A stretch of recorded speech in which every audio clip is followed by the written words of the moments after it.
It's October and welcome to Halloween on London Visited, and this Halloween we go spookily to Highgate Cemetery, a place where you can get tours around the cemetery, both on the west and east side.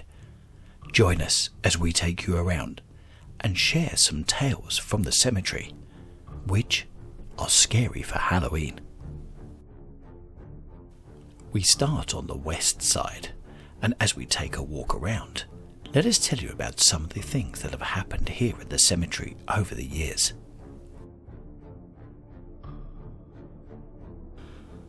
Opened in 1838, Highgate Cemetery is now one of those places which is used not only as a current burial site, but also as a place to come and visit and take a walk through, looking back through history at the people who rest here. Tours are set up and available to take you around and show you some of the key points, which you can do yourself on your own self-guided tour. And the other great thing is it's accessible to all, as a trolley buggy will take you round if you can't walk that far and show you all of the key sites.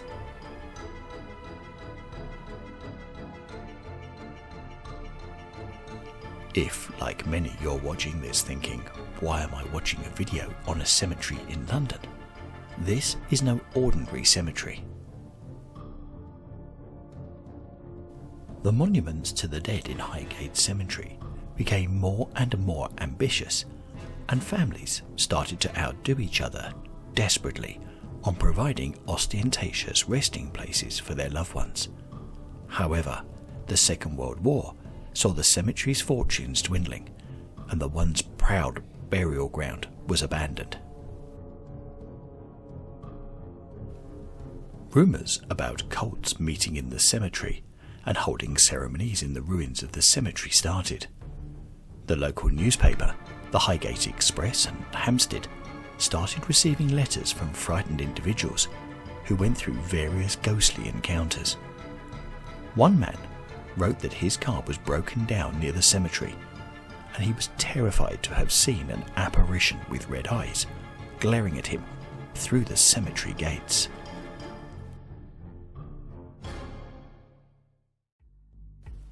Another man who was walking down Swain's Lane was knocked to the ground by a creature that seemed to glide from the walls of the cemetery. The gruesome creature just dissolved into thin air when an approaching car shone its headlights on the man.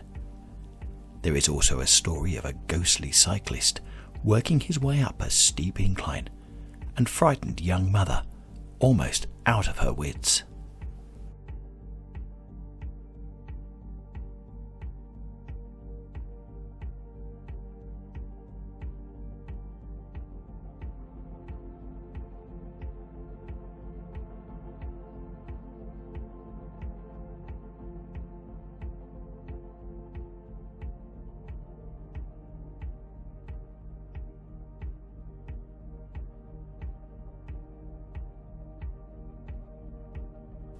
Up where the colonnade path almost meets the main drive, next to the burial place of George Michael, you have that of Lucian Freud, who was a well-known painter.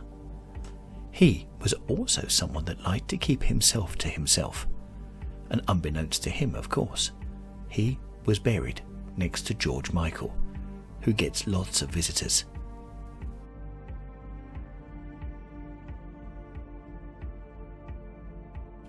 Marked paths allow you to walk around the headstones and also the different monuments.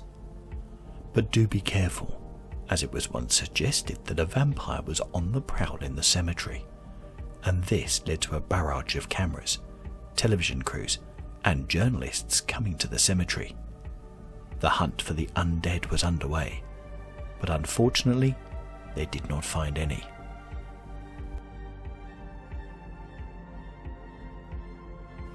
The cemetery, as a result of stories, has had a history and reputation which have made it one of the most visited places in the UK for people who would like to investigate or experience the paranormal.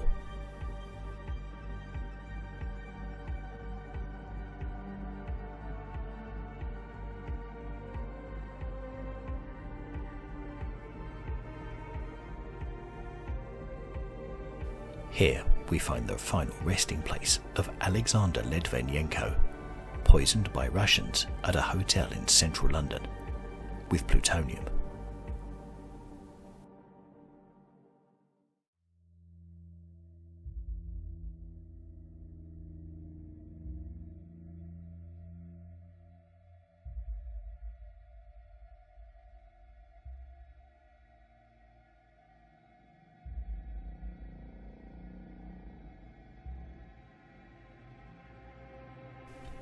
Here, at the top of the main drive, we enter the dark and closed-in Egyptian Avenue, leading to the Circle of Lebanon. For Halloween, this is definitely a place to come and experience the Halloween vibes. The interest in the Egyptian Avenue was fueled by Napoleon's campaigns at the end of the 18th century, and partly by specimens brought back to the British Museum by 19th century explorers. On each side there are 8 vaults, each of which could fit 12 coffins on stone shelves, but none is full. The Egyptian Avenue is believed to have been the favourite area of the cemetery of Sir John Betjeman, who sat on a green chair and wrote his stories. Also that of John Galsworthy, who wrote part of the Forsyth saga, sat here as well. We leave the Egyptian Avenue and go into the Circle of Lebanon, which is in the heart of the West Cemetery. When originally built, there were 20 vaults on the inner circle facing out, but the area proved so popular that 40 years later, after the inner circle was constructed, an outer circle of 16 more vaults was built, facing into the original.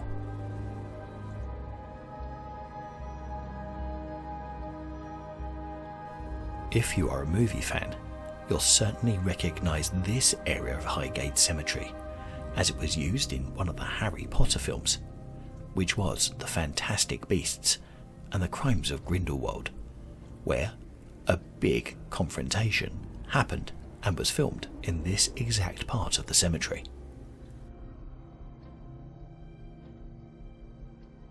If you're enjoying our Halloween video, then please don't forget to give us a ghastly thumbs up, because we'll appreciate it, so we can scare more people across YouTube, so that they can be scared of London and Highgate Cemetery themselves.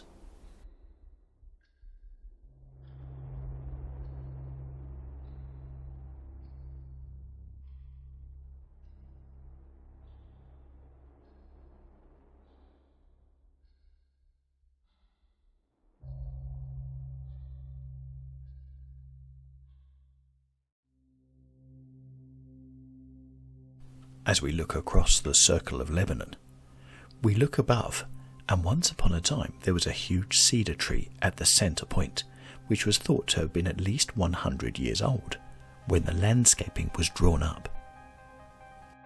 Like all things living, it succumbed to age, and a new, younger tree has been recently planted in its place.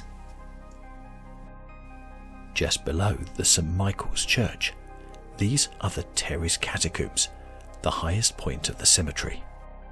The catacombs are only open on a guided tour basis only, and are 73 metres long, and have 825 recesses, or loculi, positioned in the walls, either side from floor to ceiling, each designed to hold one coffin, and most of them sealed with an inscribed slab, or a small glass inspection window.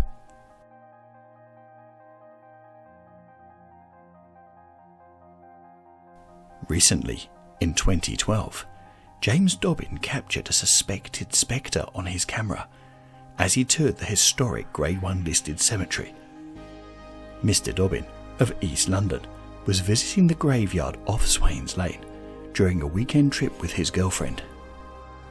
Although, as he says, he's not personally a believer in this sort of thing, he was taken aback by images he found on his laptop when reviewing the photographs.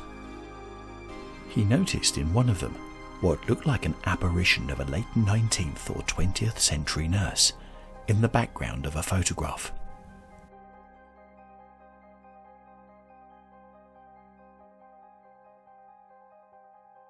Also in 2012, ghost hunter Leonard Lowe came forward after capturing a spectral image of a boy's young face in the basement of the nearby Whittington Hospital off Highgate Hill.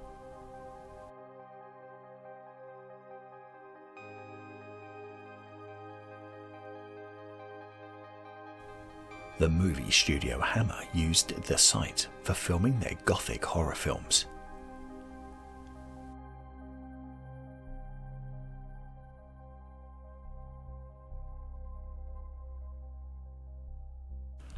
The ghost of a woman in white, as well as the ghost of a nun, have also been spotted. A figure wading to a pond and a pale gliding form are seen often too.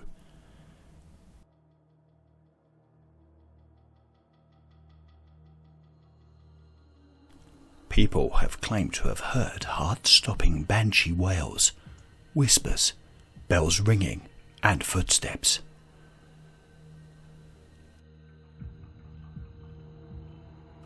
The Highgate vampire we mentioned earlier is said to have been a medieval nobleman who practiced black magic in Romania. After his death, his followers relocated his coffin from European continent to England and buried him on the place, where later the cemetery was located. Awoken by the satanic rituals, and he now roams the cemetery grounds, most likely feeding on foxes. The vampire is a tall, dark figure who makes his presence known by a sudden drop of temperature. Watches and clocks stop when he's around. When people got wind of the news, the vampire hunt arose.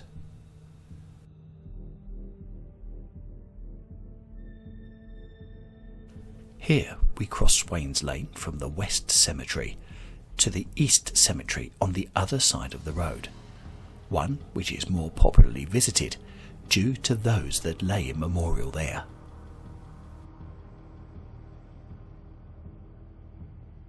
Plots in Highgate Cemetery were always in demand, and when the western side had sold out, the London Cemetery Company decided effectively to double its size by buying 19 acres on the other side of Swains Lane. Hence, in 1854, the East Cemetery was open.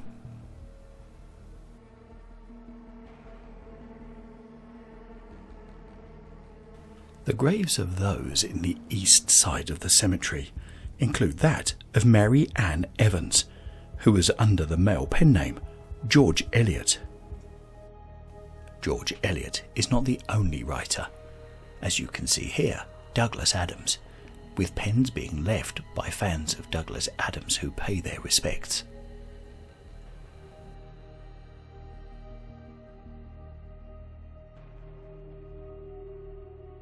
Whilst there are many graves of famous people, and also sculptures worth sitting and just looking at, possibly one of the most famous graves here at Highgate Cemetery, which is why the East Cemetery is visited so often, is of Karl Marx. Here. The original location was elsewhere in the cemetery, but was hard to get to, hence it was moved to this prominent position on the path.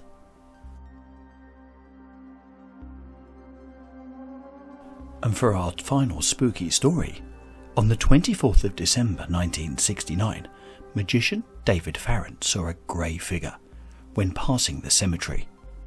Convinced it was the Highgate vampire, his story was picked up by another magician, Sean Manchester, who claimed he'd single-handedly put a stop to this creature. The rivalry between the two men grew bigger and bigger. On Friday the 13th of March 1970, Sean Manchester officially decided to have a massive vampire hunt. Many people answered his call, and despite police efforts to control the mob, they swarmed over the gates and walls into the locked cemetery. The grave of the vampire was never found, but that didn't mean the men gave up. Sometime later, on the 1st of August 1970, the charred and headless remains of a woman's body were found not far from the catacombs. A few nights later, Farrant was found by the police in the churchyard beside Highgate Cemetery carrying a wooden stake and a crucifix. He was arrested, but when his case came to court he was let go.